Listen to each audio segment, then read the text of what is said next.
जय हिंद दोस्तों। स्वागत है आप सभी का महावीर पब्लिकेशन के इस ऑनलाइन प्लेटफॉर्म पर। मेरा नाम है श्रेष्ठ खरे और आज के इस लेक्चर के माध्यम से हम मध्य प्रदेश के इतिहास से संबंधित एक एमसीक्यू सीरीज स्टार्ट करने जा रहे हैं, जो आपके मध्य प्रदेश प्रारंभिक परीक्षा 2021 के लिए काफ़ी महत्वपूर्ण सिद्ध होने वाली है। तो वीडियो को एंड तक देखें और यदि आपने अभी तक हमारे चैनल को सब्सक्राइब नहीं किया है तो सब्सक्राइब बटन पर क्लिक कर हमारे चैनल को सब्सक्राइब करें, ताकि आपको हमारे आने वाले वीडियोस की अपडेट मिलती रहे।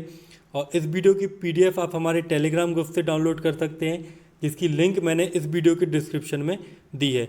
इसके अलावा आप हमसे अन्य सोशल मीडिया प्लेटफॉर्म जैसे कि फेसबुक, इंस्टा, व्हाट्सएप के जरिए भी जुड़ सकते हैं। और इस वीडियो से रिलेटेड किसी भी क्वेरी के लिए आप दिए गए नंबर 6262862000 पर कॉन्टैक्ट कर सकते हैं। इसके अलावा हमारे नवीनतम सिलेबस पर आधारित प्रारंभिक एवं मुख्य परीक्षा के जो नोट्स हैं वो संपूर्ण मध्य प्रदेश में उपलब्ध हैं, जिन्हें आप ऑफलाइन या ऑनलाइन दोनों माध्यम से परचेज कर सकते हैं। नोट्स से संबंधित अधिक जानकारी के लिए भी आप इस नंबर पर कांटेक्ट कर सकते हैं। चलिए स्टार्ट करते हैं आज का लेक्चर। सबसे पहले यदि हम बात करें मध्य प्रदेश के इतिहास की, तो मध्य प्रदेश के इतिहास को भारत के इतिहास की तरह 3 भागों में बांटा जा सकता है, जिसमें पहला होता है प्राग ऐतिहासिक काल, जिसमें हम पाषाण काल एवं ताम्र पाषाण काल को पढ़ते हैं। उसके बाद आता है आदि ऐतिहासिक काल, जिसके अंतर्गत हम मध्य प्रदेश में हड़प्पा एवं वैदिक संस्कृति का अध्ययन करते हैं। हड़प्पा संस्कृति के साक्ष्य चूँकि मध्य प्रदेश से प्राप्त नहीं होते हैं, इसलिए हम इस काल के अंतर्गत वैदिक संस्कृति को पढ़ते हैं। इसके बाद आता है ऐतिहासिक काल, जिसमें हम मध्य प्रदेश में प्राचीन, मध्यकालीन एवं आधुनिक इतिहास से संबंधित घटनाओं का अध्ययन करते हैं। ठीक है, अब यदि हम बात करें पाषाण काल की, तो पाषाण काल को 3 भागों में बांटा जाता है: पुरापाषाण काल, मध्य पाषाण काल और नवपाषाण काल। इन तीनों कालों से संबंधित जो प्रमुख साक्ष्य हैं वो मध्य प्रदेश के कई स्थानों से प्राप्त हुए हैं। ठीक है, जिनसे संबंधित जो एमसीक्यू हैं वो इस लेक्चर में हम पढ़ेंगे। तो चलिए स्टार्ट करते हैं लेक्चर को और देखते हैं आज का पहला क्वेश्चन। तो पहला क्वेश्चन है, निम्नलिखित में से मध्य प्रदेश के किस स्थान से विश्व की सबसे प्राचीनतम चित्रकारी के साक्ष्य प्राप्त हुए हैं? तो ऑप्शन दिए हुए हैं। पहला ऑप्शन है आदमगढ़, दूसरा है भीमबेटका, तीसरा ऑप्शन है ए और बी दोनों, और डी है इनमें से कोई नहीं। ठीक है, तो इसका सही आंसर है भीमबेटका। देखिए, मध्य प्रदेश के रायसेन जिले में स्थित जो भीमबेटका है, वहाँ से विश्व के सबसे प्राचीनतम चित्रकारी के साक्ष्य प्राप्त हुए हैं। ठीक है, इन चित्रों में हरे एवं लाल रंगों का प्रयोग किया गया है। ठीक है, तो ये हमारा पहला क्वेश्चन था, जिसका आंसर है बी, भीमबेटका इसका सही आंसर। इसके बाद देखते हैं हम अगला क्वेश्चन। तो हमारा अगला क्वेश्चन है, हमें देखना है कि निम्नलिखित में से कौन सम्मिलित नहीं है। 4 ऑप्शन आपके सामने दिए हुए हैं। जैसे एक साइड क्षेत्र का नाम दिया गया है और दूसरी साइड उसके जो उत्खनन कर्ता है उनका नाम दिया गया है। पहला ऑप्शन जो है नर्मदा घाटी, उसके सामने लिखा हुआ है सुपेकर। दूसरा ऑप्शन है उसमें लिखा हुआ है सोन घाटी और बीवी लाल।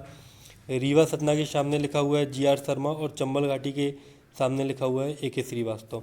तो इसमें से जो बी नंबर का ऑप्शन है सोन घाटी, इसके सामने जो ऑप्शन जो आंसर लिखा हुआ है बीवी लाल, उत्खननकर्ता का नाम जो लिखा हुआ है, ये सम्मिलित नहीं है, क्योंकि जो सोन घाटी है वहाँ पे जो उत्खनन है वो निसार अहमद द्वारा करवाया गया था। इसके साथ ही जो नर्मदा घाटी है, यहाँ पर सुपेकर हो गया, मैक्राउन हो गया और RV Joshi, HD Sankalia, Subba Rao, Peterson आदि लोगों ने उत्खनन के कार्य किए। रीवा सतना क्षेत्र में यदि हम देखें तो GR शर्मा द्वारा उत्खनन करवाया गया, और चंबल घाटी में AP Khatri, AK Srivastava, professor Wakankar और BV लाल द्वारा क्या किया गया, उत्खनन का कार्य करवाया गया। तो इसका सही आंसर क्या है? बी इसका सही आंसर है, जो कि सम्मिलित नहीं है, क्योंकि सोन घाटी में किसने करवाया उत्खनन? निसार अहमद द्वारा करवाया गया है। इसके बाद अगला क्वेश्चन देखते हैं हम। क्वेश्चन है कि हमें एक साइड स्थान के नाम दिए गए हैं और दूसरी साइड खोजकर्ता के दिए गए हैं, तो उनको हमें सम्मिलित करना है। जैसे पहले दिया हुआ है भीमबेटका, आदमगढ़, हथनौरा, महादेव, पिपरिया। इनके सामने लिखा हुआ है सुपेकर, RV जोशी, BS वाकड़कर और अरुण सोनकिया। तो देखो, भीमबेटका जो है उनका उसका उत्खनन कार्य किसने करवाया था? VS वाकड़कर द्वारा करवाया गया था, यानी पहले का तीसरा सही है। आदमगढ़ का जो उत्खनन है वो आर.वी. जोशी द्वारा करवाया गया था। इसके साथ ही हथनौरा जो है उसमें उत्खनन कार्य अरुण सोनकिया द्वारा करवाया गया था, और महादेव पिपरिया जो है यह सुपेकर द्वारा यहाँ पर उत्खनन करवाया गया था, या फिर कहें कि इसकी खोज सुपेकर ने की थी। तो इसमें से देख लेते हैं जो कूट दिए गए हैं। तो जिसमें जो पहले नंबर का कूट है वो सही सुमेलित है, तो इसका सही आंसर क्या है, ए इसका सही आंसर है। ठीक है, चलिए अगला क्वेश्चन देखते हैं हम। अगला क्वेश्चन है, निम्नलिखित कथनों पर विचार करें और सही कथन के लिए कूट का चयन करें। तो यहाँ पे 4 कथन आपको दिए गए हैं। ठीक है, जिसमें से जो सही कथन है उसको पहचान कर हमें दिए गए जो कूट है उन पर विचार करना है और सही कूट को टिक करना है। तो जो पहला कथन दिया गया है कि हथनौरा, बगल में लिखा है 1982, यानी इसकी खोज 1982 में मध्य प्रदेश के सीहोर जिले में की गई है। इसके बाद ही इसके जो खोजकर्ता हैं वो अरुण सोनकिया हैं। यहाँ से नर्मदा शीश की प्राप्ति हुई है, और मध्य प्रदेश में सबसे प्राचीनतम औजार यहाँ से प्राप्त हुए हैं। ठीक है, तो इसमें से जो चौथे नंबर का जो कथन है वो असत्य है, क्योंकि मध्य प्रदेश में सबसे प्राचीनतम औजार भूतरा नामक स्थान से प्राप्त हुए हैं, जबकि मानव की उपस्थिति के सबसे प्राचीनतम साक्ष्य मध्य प्रदेश में हथनौरा से प्राप्त हुए हैं। तो दिया गया जो कथन है चौथे नंबर का वो गलत है। यानी अब हम यदि कूट पर देखें तो जो दूसरे नंबर का कूट है, पहला, दूसरा और तीसरा, ये तीनों सही हैं। तो इसका सही आंसर क्या हुआ, बी इसका सही आंसर हुआ। ठीक है, चलिए अगला क्वेश्चन देखते हैं हम। निम्नलिखित में से कौन सा पुरातात्विक स्थल रातापानी अभ्यारण्य के अंतर्गत आता है। ठीक है, तो देखो ऑप्शन दिए हुए हैं आदमगढ़, पनारपानी, महादेव पिपरिया और भीमबेटका। जो भीमबेटका है वो रायसेन जिले में स्थित है। यह भोपाल से 40 किलोमीटर दूर है, ओबेदुल्लागंज। ठीक है, यहाँ पे रातापानी अभ्यारण्य के अंतर्गत क्या भीमबेटका आता है। तो इसका सही आंसर क्या है, डी भीमबेटका। ठीक है, ये महत्वपूर्ण क्वेश्चन है जो आ सकता है, तो याद रखिएगा जो भीमबेटका है वो कहीं ना कहीं रातापानी अभ्यारण्य के अंतर्गत माना जाता है। ठीक है, तो इस क्वेश्चन का सही आंसर क्या है, डी इस क्वेश्चन का सही आंसर। इसके बाद अगला क्वेश्चन देखते हैं। तो हमारा अगला क्वेश्चन है, मध्य प्रदेश में जीवाश्म साक्ष्य निम्नलिखित में से किस नदी घाटी से प्राप्त हुए हैं। ठीक है, तो ऑप्शन दिए हुए हैं नर्मदा नदी घाटी, चंबल नदी घाटी, बेतवा नदी घाटी और सोन नदी घाटी। तो मध्य प्रदेश में जो नर्मदा नदी घाटी है वहाँ पे जीवाश्म के साक्ष्य प्राप्त हुए हैं। 1875 में नरसिंहपुर के बूतरा क्षेत्र से स्तनपायी जानवर के जीवाश्म के साक्ष्य तथा सीहोर का जो हथनौरा है वहाँ से नर्मदा मानव, जिसको नर्मदा शीश भी कहते हैं, के साक्ष्य के जीवाश्म प्राप्त हुए हैं। ये सभी कहाँ नर्मदा घाटी के अंतर्गत आते हैं। तो इस क्वेश्चन का सही आंसर क्या, ए इस क्वेश्चन का सही आंसर। इसके बाद अगला क्वेश्चन देखते हैं हम। अगला क्वेश्चन है, नर्मदा घाटी के जो महादेव पिपरिया है क्षेत्र में जो उत्खनन है वो पुरातत्ववेत्ता सुपेकर तथा सांकल्या द्वारा कराया गया। यहाँ पे इन्हें कितने उपकरण प्राप्त हुए हैं ये हमें बताना है। तो यहाँ पे इन्हें 860 उपकरण प्राप्त हुए हैं जब इन्होंने यहाँ पे उत्खनन करवाया। नर्मदा घाटी में जो स्थित है महादेव पिपरिया, यहाँ पे सुपेकर और सांकल्या द्वारा क्या करवाया गया, उत्खनन का कार्य करवाया गया। तो यहाँ पे इन्हें 860 उपकरण प्राप्त हुए। तो इस क्वेश्चन का सही आंसर क्या है, सी इस क्वेश्चन का सही आंसर है। इसी के साथ ही 1100 उपकरण नर्मदा घाटी में जो महेश्वर क्षेत्र है, ठीक है, यहाँ पे उत्खनन के द्वारा प्राप्त हुए हैं। ठीक है, चलिए अगला क्वेश्चन देखते हैं। तो अगला क्वेश्चन है कि मंदसौर जिले में पुरापाषाण कालीन कितने उपकरण संग्रहित किए गए हैं। मतलब कि महेश्वर, यहाँ पे देखिए मंदसौर की जगह आप यहाँ पे महेश्वर कर लीजिएगा। तो महेश्वर जिले में जब उत्खनन कार्य करवाया गया तो वहाँ से कितने उपकरण संग्रहित किए गए हैं ये हमें बताना है। तो हमारे सामने ऑप्शन दिया गया है 300 उपकरण, 400 उपकरण, 500 उपकरण या 600 उपकरण। तो इसका सही आंसर है 400 उपकरण यहाँ पर प्राप्त किए गए। देखो जो मंडलेश्वर और सहस्त्रधारा है जो महेश्वर जिले के अंतर्गत आते हैं, इसके बीच में यहाँ पे 400 उपकरण प्राप्त हुए। ठीक है, यहाँ पे जो सर्वेक्षण है वो जॉर्ज आरमोंड द्वारा करवाया गया था। तो इस क्वेश्चन का सही आंसर क्या है, बी इस क्वेश्चन का सही आंसर है। इसके बाद अगला क्वेश्चन जो है, मंदसौर जिले में किस नदी क्षेत्र का सूक्ष्म सर्वेक्षण चंबल घाटी पुरातत्ववेत्ता एपी खत्री द्वारा किया गया? ठीक है, जो मंदसौर जिला है वहाँ पे वहाँ पे किसी नदी का सर्वेक्षण जो चंबल घाटी के जो पुरातत्ववेत्ता थे एपी खत्री, है ना, इन्होंने किया है। तो उसका हमें नाम बताना है। तो ऑप्शन दिए गए हैं सवना नदी क्षेत्र, बेतवा नदी क्षेत्र, नर्मदा नदी क्षेत्र और चंबल नदी क्षेत्र। देखो, मंदसौर की यदि हम बात करें तो मंदसौर सिवना नदी क्षेत्र के अंतर्गत आता है ना, सिवना नदी के किनारे बसा हुआ है। तो इसका स्वाभाविक सा इसका सही आंसर क्या होगा? ए इसका सही आंसर होगा। एपी खत्री ने जब यहाँ पे चंबल घाटी का जब ये क्या कर रहे थे, सर्वेक्षण कर रहे थे, इस दौरान इनने सिवना नदी क्षेत्र का भी क्या किया, सर्वेक्षण किया, जहाँ से इन्हें एक रामघाट और शमशान घाट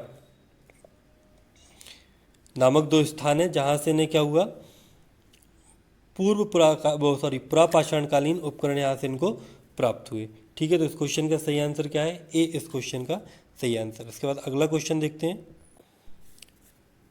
क्वेश्चन है कि मध्य प्रदेश में बेतवा नदी घाटी का सर्वेक्षण निम्नलिखित में से किस पुरातत्ववेत्ता द्वारा किया गया? ठीक है, तो ऑप्शन आपके सामने दिए हुए हैं, आरवी जोशी, एपी खत्री, बीवी लाल और निसार खान या फिर निसार अहमद। ठीक है, तो इसका सही आंसर है एपी खत्री। देखिए, इनके द्वारा यहाँ पे जो बेतवा नदी घाटी है यहाँ पे इन्होंने सर्वेक्षण करवाया और यहाँ पे इन्हें भीमबेटिका के समान पुरापाषाणकालीन इनको उपकरण प्राप्त हुए। तो इस क्वेश्चन का सही आंसर क्या है? बी इस क्वेश्चन का सही आंसर। इसके बाद अगला क्वेश्चन जो है, आल्विन द्वारा मध्य पुरापाषाणकालीन सर्वेक्षण में मध्य प्रदेश के निम्न में से किस क्षेत्र का सर्वेक्षण नहीं किया गया? ठीक है, तो एक कोई पुरातत्ववेत्ता है जिनका नाम है आल्विन। ठीक है, इन्होंने क्या किया, मध्य पुरापाषाण काल के दौरान सर्वेक्षण किया। तो हमें बताना है कि जो ऑप्शन में दिए हुए जो क्षेत्र हैं इनमें से किस क्षेत्र में इन्होंने सर्वेक्षण नहीं किया है। ठीक है, तो सही आंसर डी है, करहरिया क्षेत्र। ठीक है, यहाँ पे सर्वेक्षण जो है वो जीआर शर्मा द्वारा किया गया मध्य पाषाण काल के दौरान, जबकि पांडव झरना हो गया, बेघन नदी हो गई और कन्हारी मैदान हो गया, रेहुनतिया आदि क्षेत्रों में मध्य पुरापाषाण काल के दौरान जो सर्वेक्षण है वो आल्विन महोदय द्वारा करवाया गया। तो इस क्वेश्चन का सही आंसर क्या है? डी इस क्वेश्चन का सही आंसर है। इसके बाद अगला क्वेश्चन जो है, क्वेश्चन है कि बंजर नदी तट पर स्थित बैमनी में पाषाण काल के किस युग के दौरान सर्वेक्षण किया गया? ठीक है, ऑप्शन आपके सामने दिए हुए हैं, पूर्व पुरापाषाण काल, पुरापाषाण काल, मध्य पुरापाषाण काल या उच्च पुरापाषाण काल। तो देखो, नर्मदा की एक सहायक नदी है बंजर नदी, ठीक है, जिसके तट पर स्थित है बैमनी। यहाँ पर उच्च पुरापाषाण के काल के दौरान क्या किया गया, सर्वेक्षण कार्य करवाया गया और यहाँ से छुरी और छैनी प्राप्त हुए। छुरी और छैनी जो है वो भीमबेटिका और ग्वालियर से भी प्राप्त हुए हैं। ठीक है, तो इस क्वेश्चन का सही आंसर क्या है? डी, यहाँ पे उच्च पुरापाषाण काल के दौरान क्या किया गया, सर्वेक्षण करवाया गया। इसके बाद अगला क्वेश्चन जो है, तो क्वेश्चन है कि भीमबेटिका की गुफाओं के उत्खनन में ब्लेड अवयव जो हैं उनका रेखांकन निम्नलिखित में से किस पुरातत्ववेत्ता द्वारा करवाया गया? तो ऑप्शन आपके सामने दिए हुए हैं, जेडी क्लार्क, बीवी मिश्रा, बीएस वाकड़कर और इनमें से कोई नहीं। यहाँ पे वाकड़कर है और ये यहाँ पे मिश्रा लिखा हुआ है। ठीक है, तो देखो, जो बीवी मिश्रा थे इन्होंने भीमबेटिका की गुफाओं में उत्खनन कार्य करवाया। ठीक है, उस समय इनको यहाँ पे ब्लेड अवयव मिले। ठीक है, ये जो अवयव थे ये मध्य पाषाणकालीन थे। ठीक है, इसके अलावा जो जेडी क्लार्क हैं इन्होंने बालाघाट और मंडला जिलों में मध्य पाषाणकालीन स्थलों को खोजा। बीएस वाड़कर हो गए और बीबी मिश्रा व जो जेडी क्लार्क हैं इन्होंने कहीं ना कहीं अपना योगदान भीमबेटिका के जो पुरापाषाणकालीन या फिर पाषाणकालीन या मध्य पाषाणकालीन जो स्थल हैं उसमें इन्होंने अपना योगदान दिया है। ठीक है, आपको पता है कि भीमबेटिका की जो गुफाएं हैं वो मध्य प्रदेश के रायसेन जिले में हैं। तो इस क्वेश्चन का सही आंसर क्या है? बी इस क्वेश्चन का सही आंसर है। जो ब्लेड अवयवों का जो रेखांकन है वो बीबी मिश्रा द्वारा करवाया गया था। ठीक है, इसके बाद अगला क्वेश्चन देखते हैं हम। तो क्वेश्चन है कि मध्य प्रदेश के किन जिलों से नवपाषाण कालीन उपकरण के साक्ष्य प्राप्त हुए हैं? ऑप्शन आपके सामने दिए हुए हैं, होशंगाबाद जिला, दमोह, जबलपुर या उपरोक्त सभी। ठीक है, तो इस क्वेश्चन का सही आंसर है उपरोक्त सभी। देखो, नवपाषाण काल वह काल था जिसमें जो मानवीय संस्कृति थी वो शिकारी जीवन से व्यवस्थित सामाजिक जीवन की ओर क्या हो रही थी? परिवर्तित हो रही थी। मध्य प्रदेश में इस काल से संबंधित जो उपकरण हैं वो सागर में जो स्थित ऐरण है, इसके अलावा दमोह, हटा, जबलपुर, होशंगाबाद, मुनई आदि क्षेत्रों से प्राप्त हुए। तो इस क्वेश्चन का सही आंसर क्या है? डी इस क्वेश्चन का सही आंसर है। इसके बाद अगला क्वेश्चन जो है हमारा कि मध्य प्रदेश के किन स्थलों से महापाषाण कालीन जो संस्कृति है, ठीक है, उसके स्मारक प्राप्त हुए हैं। देखो, जो महापाषाण कालीन संस्कृति थी ये दक्षिण भारत से संबंधित है। ठीक है, यहाँ से जो स्मारक प्राप्त हुए हैं उनको मेगालिथ कहा गया। क्या कहा गया? मेगालिथ कहा गया। यहाँ पे काफ़ी बड़ी मात्रा में या फिर बड़े बड़े जो स्मारक प्राप्त हुए हैं, ठीक है, उनको क्या कहा गया? मेगालिथ कहा गया और उन्हें महापाषाण काल से संबंधित माना गया। तो मध्य प्रदेश के सिवनी और रीवा जिले से ऐसे उपकरण प्राप्त हुए हैं। ठीक है, इसके साथ ही भारत में मध्य प्रदेश हो गया, असम हो गया, उड़ीसा हो गया, बिहार, राजस्थान, गुजरात आदि राज्यों से भी इस संस्कृति के साक्ष्य प्राप्त हुए हैं। ठीक है, तो इस क्वेश्चन का सही आंसर क्या है? ए इस क्वेश्चन का सही आंसर है। इसके बाद अगला क्वेश्चन देखते हैं हम। क्वेश्चन है कि मध्य प्रदेश में पूर्व पाषाणकालीन स्थल के साक्ष्य जो है वो मध्य प्रदेश के किस क्षेत्र से प्राप्त नहीं हुए हैं? ठीक है, तो ऑप्शन आपके सामने दिया हुआ है, नर्मदा घाटी, नरवट क्षेत्र, आदमगढ़ क्षेत्र या फिर पचमढ़ी क्षेत्र। तो इसका सही आंसर है बी, नरवट क्षेत्र से पूर्व पाषाणकालीन स्थल प्राप्त नहीं हुए हैं। इसके अलावा देखो, मध्य प्रदेश में जो नर्मदा घाटी हो गई, चंबल घाटी हो गई, बेतवा घाटी, सोनार घाटी, सोन घाटी, भीमबेटका की गुफाएं, आदमगढ़, जावरा, राजस्थान, पचमढ़ी आदि क्षेत्रों में पूर्व पाषाणकालीन स्थल पाए गए। ठीक है, तो इस क्वेश्चन का सही आंसर क्या है? बी इस क्वेश्चन का सही आंसर है, क्योंकि यहाँ से पूर्व पाषाणकालीन स्थल प्राप्त नहीं हुए हैं। ठीक है, इसके बाद तो अगला क्वेश्चन जो है, क्वेश्चन है कि फ्लैग पर्थ के साक्ष्य मध्य प्रदेश में नर्मदा घाटी के किस क्षेत्र से प्राप्त हुए? मतलब, तो ऑप्शन है भेड़ाघाट क्षेत्र, भूतरा क्षेत्र, हथनौरा क्षेत्र या फिर इनमें से कोई नहीं। ठीक है, तो देखो, मध्य प्रदेश का जो भेड़ाघाट क्षेत्र है वहाँ पे जल प्रक्रिया के द्वारा फ्लैग पर्थ निर्मित, मतलब जो जल है, जल के निक्षेपण से फ्लैग पर्थ जो निर्मित होते हैं, ठीक है, वो उसके साक्ष्य प्राप्त हुए हैं। अनुमानित किया गया है कि यह पाषाण काल से संबंधित हैं। तो इसका सही आंसर क्या है? ए इस क्वेश्चन का सही आंसर है। भेड़ाघाट क्षेत्र जो है वहाँ से फ्लैग पर्थ के साक्ष्य प्राप्त हुए हैं। ठीक है, इसके बाद जो अगला क्वेश्चन है वो देखते हैं हम। क्वेश्चन है कि हथनौरा से प्राप्त जो नर्मदा मैन है, जिसको नर्मदा सीस भी बोलते हैं, की खोज किस पुरातत्ववेत्ता द्वारा की गई थी? तो ऑप्शन आपके सामने दिए हुए हैं, एस.के. श्रीवास्तव, अरुण सोनकिया, बी.बी. जोशी और सुपेकर। ठीक है, तो देखो, इसका सही आंसर क्या है? बी इसका सही आंसर है। जो अरुण सोनकिया है, इन्होंने हथनौरा की खोज की, कब की थी? 1982 में। ठीक है, इन्होंने सर्वप्रथम मानव की खोपड़ी, जिसका नाम है नर्मदा शीश, की प्राप्ति की। तो इसका सही आंसर क्या है? बी इसका सही आंसर है। ठीक है, चलिए इसके बाद अगला क्वेश्चन देखते हैं हम। क्वेश्चन है कि सिवना नदी के किनारे रामघाट और शमशान घाट नामक दो महत्वपूर्ण क्षेत्रों से पाषाणकालीन उपकरण या फिर इन क्षेत्रों की खोज की गई है, तो किस पुरातत्ववेत्ता द्वारा की गई? आपके सामने ऑप्शन दिए गए हैं, RV. Joshi, G.R.. Sharma, VK. Tripathi या ए.पी. खत्री। तो देखो, इससे पहले भी हमने एक क्वेश्चन सॉल्व किया था जिसमें सिवना नदी क्षेत्र में जो उत्खनन कार्य है वो ए.पी. खत्री द्वारा करवाया गया था। ठीक है, तो इसका सही आंसर क्या है? डी इसका सही आंसर है। एपी खत्री द्वारा रामघाट और शमशान घाट नामक दो स्थानों की खोज की जहाँ से इन्हें पाषाणकालीन उपकरण प्राप्त हुए हैं। ठीक है, तो इस क्वेश्चन का सही आंसर क्या है? डी इस क्वेश्चन का सही आंसर है। इसके बाद अगला क्वेश्चन देखते हैं हम। तो ये हमारा आज का अंतिम क्वेश्चन है। क्वेश्चन देख लेते हैं कि हाल ही में किस स्थान से 550 वर्ष पुराने डिकिन्सोनिया जंतु के अवशेष फरवरी 2021 में मिले हैं? ऑप्शन है आदमगढ़, भेड़ाघाट, भूटरा और भीमबेटका। देखो, जो रायसेन जिले में स्थित भीमबेटका है, यहाँ से 550 वर्ष पुराने डिकिन्सोनिया जंतु के अवशेष प्राप्त किए गए हैं। ठीक है, और इसको यूनेस्को में, भीमबेटका को यूनेस्को में 2003 में शामिल किया गया था। ठीक है,